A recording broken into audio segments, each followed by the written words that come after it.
Well, hello, Nats fans, and welcome to another edition of the DoDCast Postgame Show. I'm Drew Douglas, and I'll be your host for tonight. And man, what a game this was! Nationals won the game 8-3, beating the Miami Marlins, who have been one of the better teams in baseball. They actually have the second best record in the whole league since mid-July, and they've been on fire after Giancarlo Stanton really took the team and put him on his back. And the Nationals really put a beating on tonight, winning 8-3. Coming into this game, we thought maybe it'd be probably the Marlins' best chance to get a win in this series, with Max Scherzer pitching yesterday, coming off of his second DL stint in the recently, and then Steven Strasburg pitching tomorrow. So, today it was Edwin Jackson on the mound for the Nats. We'll get into his line a little bit later. And Vance Worley was pitching for Miami. And, he really hasn't had a great year. After tonight, he has a ERA above 6, but against the Nats, he's 2-0 with a really low ERA. So he's been great against the Nats for whatever reason. I wrote about that earlier this week. He was with the Nationals in spring training, as you may remember, and maybe he obviously didn't make the team. Maybe he's got a little bit of a chip on his shoulder against the Nats. We've seen how Max Scherzer has done against the Tigers and how Daniel Murphy has done against the Mets. So players typically do perform better against their former teams for whatever reason. Maybe he's got that going for him. So, we'll get into the lines a little bit here. Edwin Jackson got the start for the Nationals tonight. He went 6 innings, allowed 6 hits, 3 runs. Only 2 of them were earned, with 4 walks and 5 strikeouts. And really, apart from the first inning and the 7th innings, he pitched pretty well for the most part. In the first inning, he got himself into a jam. He got the first batter out in D. Gordon, but then he gave up a home run to Giancarlo Stanton, which is really nothing to be ashamed of. He now has 51 on the year. He's chasing what's believed to be the clean record of 62, which definitely this pace seems pretty reasonable. And it was his 18th of the month, which is he tied the record for most homers in the month of August. So he's still got a couple games left to possibly break that record. And he's really on quite the tear. He actually almost broke it tonight with a deep fly ball to center field. But on a cold, rainy night in D.C., the ball isn't carrying as it would in the middle of a hot summer day. So the ball, luckily for the Nationals, got caught up in the air and landed shortly in front of the fence. So he wasn't able to get his second home run of the night there. But through the Nationals batters a little bit, Trea Turner, it was big news today, returned from the DL. He got hit in the wrist with a pitch a couple months ago, playing against the Chicago Cubs. He missed a couple months, but now today he returned from the disabled list. He went 1 for 4 with a double, a run scored, and a walk. Alejandro De Aza in the 2-hole, he went 1 for 5 with a run scored and 2 strikeouts, including 1. The pitch looked a little bit up, and he clearly wasn't happy about it. But, whatever the umpire calls it, that's what goes. Daniel Murphy had a great game tonight. He went 2 for 3 with a run and 2 RBIs, along with a walk. Ryan Zimmerman went 1 for 2 with a run scored, an RBI, along with 2 walks. Adam Lind batting 5th and playing left field tonight. He went 1 for 3 with 2 runs scored and a walk. A lot of walks for the Nationals tonight. Although along with the Marlins, they also had a lot of walks. So a lot of walks all across the board tonight. Anthony Rendon went 2 for 3 with 4 RBIs. He had quite the game. I recently named him Player of the Week. He's been pretty hot lately, so it's been a lot of fun to watch him play. Went 2 for 3, 4 RBIs, and a walk. Matt Wieters, he had a great game yesterday, and he continued his success tonight with another multi-hit game, going 2 for 4. Wilmer Difo in the 8-hole playing right field tonight. You don't see that often, but it's good to see Dusty kind of experimenting with him a little bit while they have this big division lead, and just giving opportunities to play everywhere with Trea Turner back. He went 1 for 3 with a run scored. He had a big double down the right field line early on. And even Edwin Jackson, the National starting pitcher, got a hit. He went 1 for 3 with a run scored. So he was unable to get the bunt down.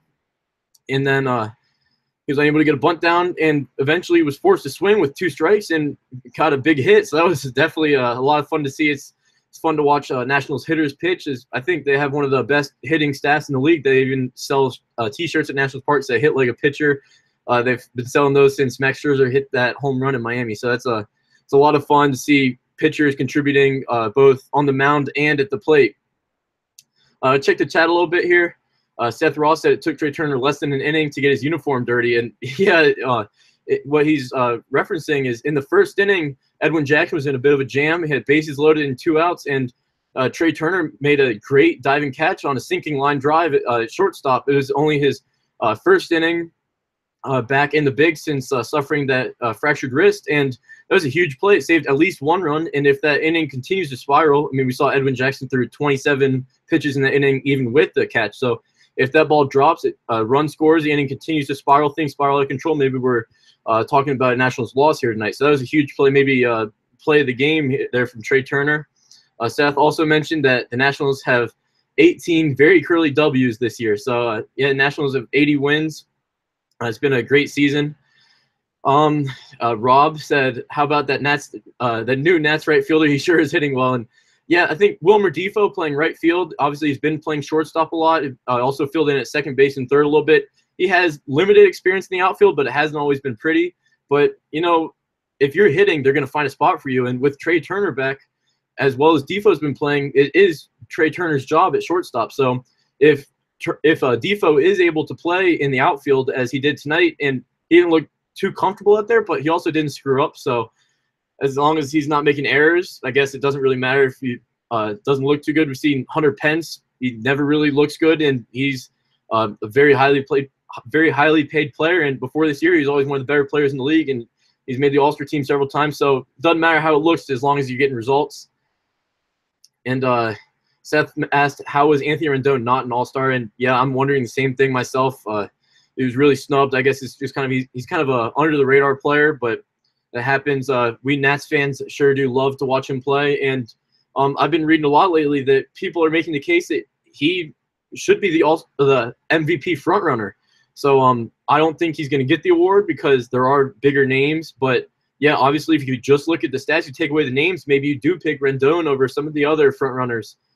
So get back into the lines a little bit. Nationals pitchers. I went over Edwin Jackson earlier, but, yeah, he had a pretty good start for the most part. Oliver Perez and Matt Albers were huge tonight. In the seventh inning, there was bases loaded, no outs, and Dusty decided to take out Edwin Jackson. Edwin Jackson threw 103 pitches, so it looks like the wheels fell off a little bit at the end. But Perez came in to get Christian Yelich, a lefty. He got his man. He got Yelich a ground ball to third. Rendon made a nice play on the run to throw it home and throw with the runner out the plate. So there was no damage done there. And then Matt Albers came in after that for Ozuna and Real Muto, and he went 2/3 of an inning, didn't allow a hit, and got a strikeout. So he was real fired up coming off the field. It was a lot of fun to watch. And, yeah, that was great to see Oliver Perez and Matt Albers both come in and work out of the jam without too much damage. And then after them, Brandon Kinsler came in. He struggled a little bit through his last couple appearances. So it was nice to see him come in to an 8-3 game tonight, just kind of get an appearance in. You know, it's really not a stressful situation, and hopefully get things right. And he looked great. He threw one perfect inning, and then Sean Doolittle came in the ninth. He threw one inning and allowed 2 hits, but didn't allow a run. So it was good to see the bullpen come in and really pitch very well for the most part. Getting to the Marlins a little bit, as I said earlier, Vance Worley has really given the Nats a lot of trouble this year, but they finally figured him out tonight. Is his 4th appearance against the Nats. It's his 3rd start. He only went 4 1/3, allowed 9 hits, 5 runs, all of them earned on 3 walks and 2 strikeouts. So, you know, he finally resembled the Vance Worley that other teams are seeing, and not the Vance Worley that Nats have seen this year.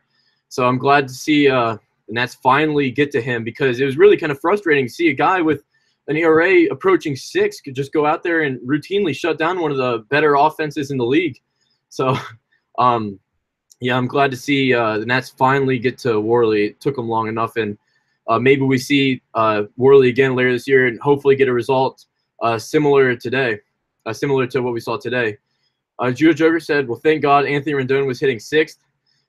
So, yeah, I mean, it just shows you the kind of depth that this lineup has, even without Bryce Harper, to have Anthony Rendon in the 2-hole. And I didn't necessarily agree with the lineup today.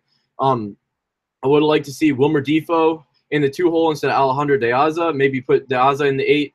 But I think maybe what Dusty was doing was put Difo in the 8 spot, kind of spread out your good hitters. And you also you keep Difo behind Wieters, which is protection, because while Wieters hasn't hit too well this year for the most part, he did have a good game yesterday. He had a good game again tonight. Maybe if you have De Aza behind him, then the teams will pitch around or walk Wieters just to get to Alejandro De Aza. But, you know, with the way Wieters has been going most of this year, I say take a walk to Wieters with open arms. They want to pitch to Alejandro De Aza. But it worked out tonight. Obviously, the Nats scored 8 runs even with that lineup. So I'm not going to sit here and really question what Dusty's doing, because it is working. So, he is the manager. There's a reason that he's the manager of this team. He's been managing a long time, and he's done a great job with his team despite not having most of his starters for a majority of the year. Uh, uh, the Judah Joker also said the Nats have pitched well to Giancarlo, 1 solo homer in 2 games. I'll take any day.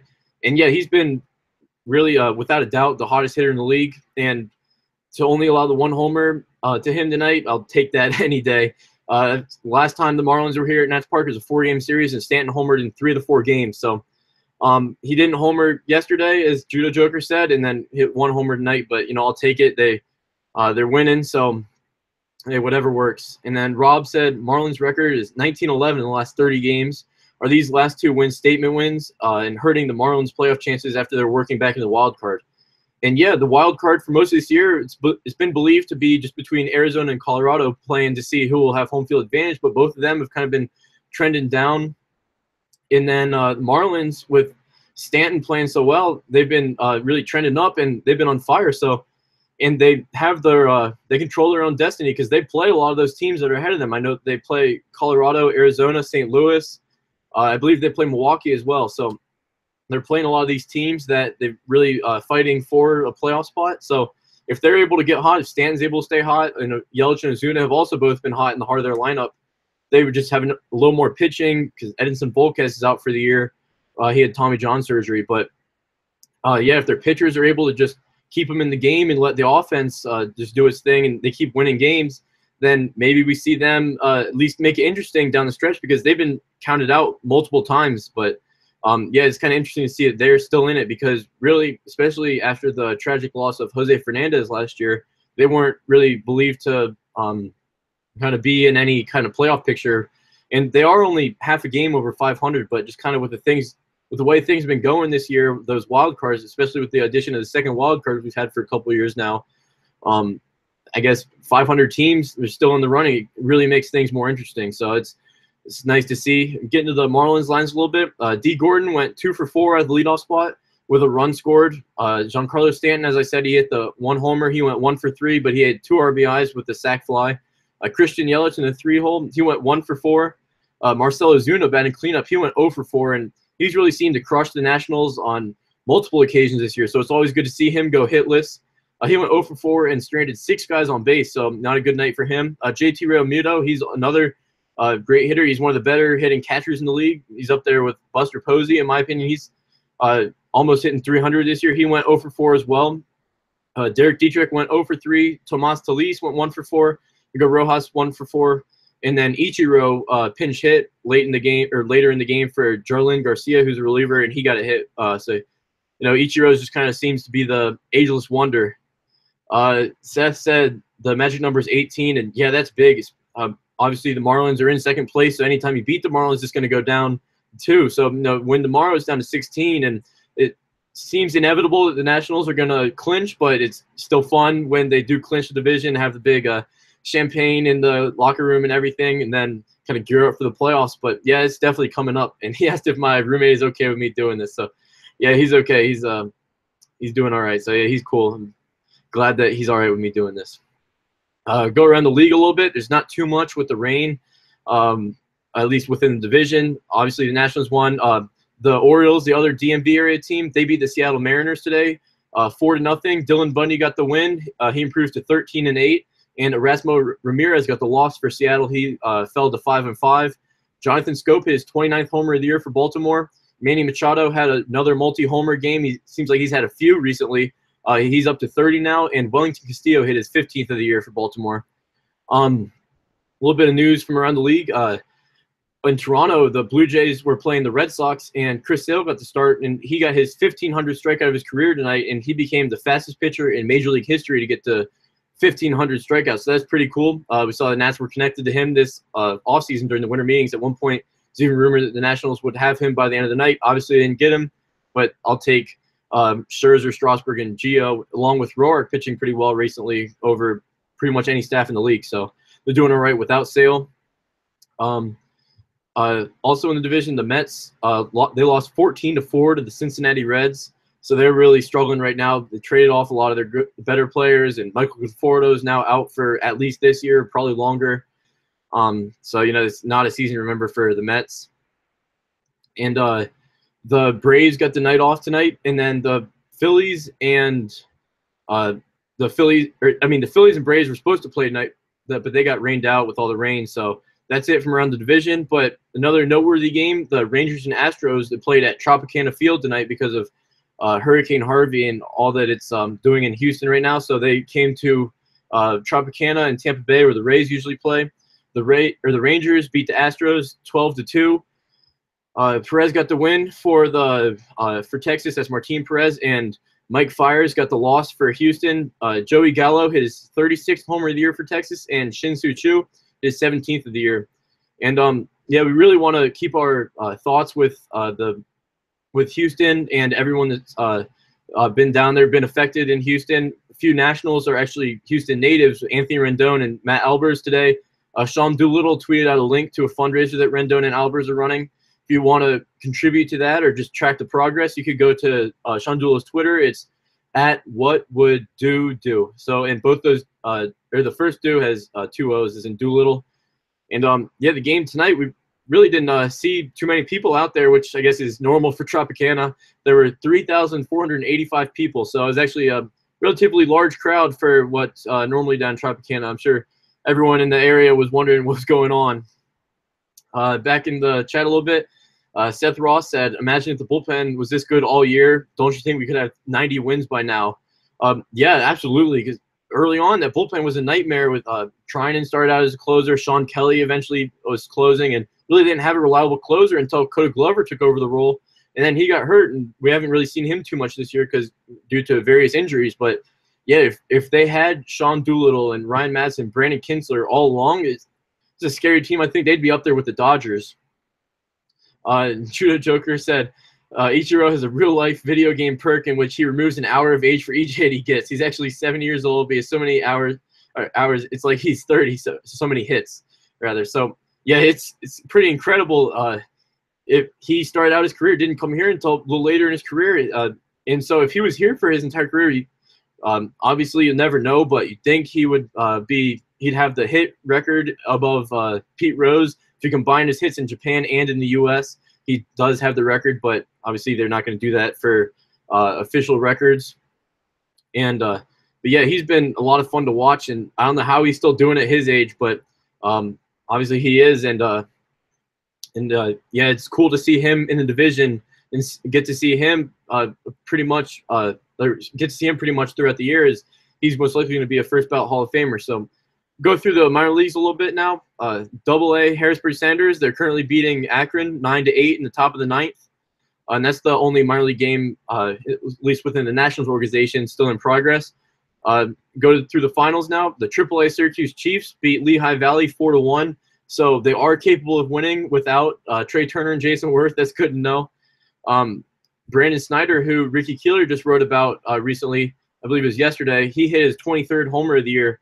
And he's a first baseman. He's having a solid year for Syracuse, but with Ryan Zimmerman and Adam Lind having the seasons that they are in the bigs, there really hasn't been a spot for Snyder. And it's weird because in previous years, you see Zimmerman get hurt a lot and not have much behind him as backup.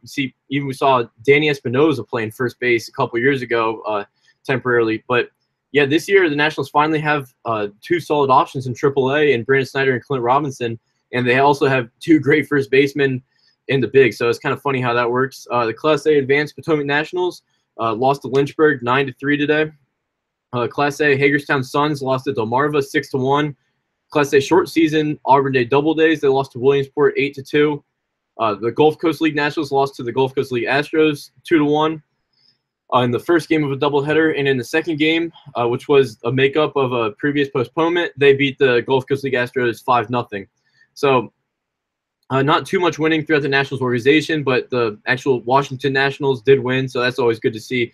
Really, what you'd like to see overall. Back in the chat, Rob asked me what my thoughts on the Nationals prospects in the Arizona Fall League and my expectations for Juan Soto playing there. Yeah, I saw Juan Soto and Victor Robles are among the Nationals prospects playing, and they're Nationals arguably 2 of their top prospects both play outfield. And I'm excited to see Robles there and Soto as well, because Robles has always been their #1 prospect, but some people are beginning to say that Soto may actually be a better prospect. Soto's been hurt for a lot of this year, so he hasn't had too much minor league experience, at least this season. So it'll be good to see him get some more reps in the Arizona Fall League and hopefully play well there. And we've seen current Nationals play there, like Bryce Harper was there, Andrew Stevenson, who was actually just recently sent down. He did great in the Arizona Fall League last year. So I think it'll be a good experience for those guys to go down there and just get some extra reps against other people, similar talents, and anytime you get extra reps and just get in front of the scouts and the and all those professional coaches a little more, I think is the better for them. Seth said, have a good night and nice talking to you. So, yeah, nice talking to you. Thanks for tuning in tonight, and we'll see you hopefully tomorrow, Seth. We'll go take a look at what went up on the site today. Ron Juckett wrote an article about how the Nats with Jason Worth back, the Nats are showing a glimpse of possibly what they could do in the playoffs. And it was really, he got the night off tonight because he was hit by a pitch in his rehab assignment, and he's still a little sore, so kind of ease him back into action. But, yeah, with him in the lineup, it's really scary, especially with Trea Turner coming back today too and Bryce Harper on the way back. Hopefully it'll begin to resemble the offense that we saw back in April. Obviously, Adam Eaton is hurt, but he is progressing, and maybe we see him. I'm not sure. All along, the Nationals have been saying he's out for the year, but he's been saying he wants to come back. So we'll keep an eye on what's happening with that. And then Brian Foley wrote about he kind of gave an update on the Nats' top pitching prospects. So it's definitely a good read about guys that we don't necessarily see as much. Take a look at the game tomorrow. It's the third game, so it's the third game of the series. It's going to be Steven Strasburg on the mound for the Nationals. This is his second start back from that when he it's his third start back from his disabled list stint. Although he last start in Houston, he had a little bit of issues with his cramp or a cramp in his calf. So hopefully those are all gone. It seems like he's seemingly always dealing with something, but hopefully tomorrow just go out there, get your start, and get out all healthy and feeling good. Keep going throughout September and into the playoffs. And Adam Conley is pitching for the Marlins. So the Nationals have hit him pretty hard this year. He's got a 5.17 ERA on the season, so hopefully the Nats can hit him hard again this year, or again tomorrow. And then there's a little bit of roster moves today. Obviously, to make room for Trea Turner, they need to make some moves. And Trea Turner was on the 60-day DL, so he wasn't taking up a 40 spot. So in order to get him back onto the 40, the Nationals transferred Ryan Rayburn to the 60-day DL. He's been out for a while. He's been out since they were out on that West Coast trip. He got hurt in Arizona. And then to make room for Trea Turner on the Major League roster, they sent Adrian Sanchez down to AAA. We've seen him playing infield. He got called up when Turner got hurt 2 months ago, and he's done pretty well. One of the cooler moments of the National season the other day, he got hit in the chest with a 97-mile-per-hour fastball from Jeurys Familia when he was squaring around to bunt. And then they ruled that he swung and offered at the pitch, so he had to stay in there. And he actually got a hit after that before coming out of the game. So that was really cool. We got an update on Ryan Madsen today. He's been out with a finger sprain for a while. He's been with his specialist in Arizona trying to get it back so he can come back and pitch. And they said he's going to meet up with the team on Thursday in Milwaukee, and he'll be reevaluated there. So hopefully he's able to come back soon. They said they do expect him back for October, if not sooner. So before the injury, he was really one of the better relievers in the league. And so with him, Doolittle, and Kinsler, they really form a three-headed monster in the back end of the Nats bullpen, along with the guys that the Nats already had. And Matt Albert's has been pitching pretty well. Oliver Perez has looked good recently. Matt Grace has looked good. So really, if you're able to get Madsen back, it lengthens that bullpen, and it almost turns it into a strength after what we saw earlier this year. So hopefully they're able to get him back sooner than later, but as long as he's back for October, that's what matters.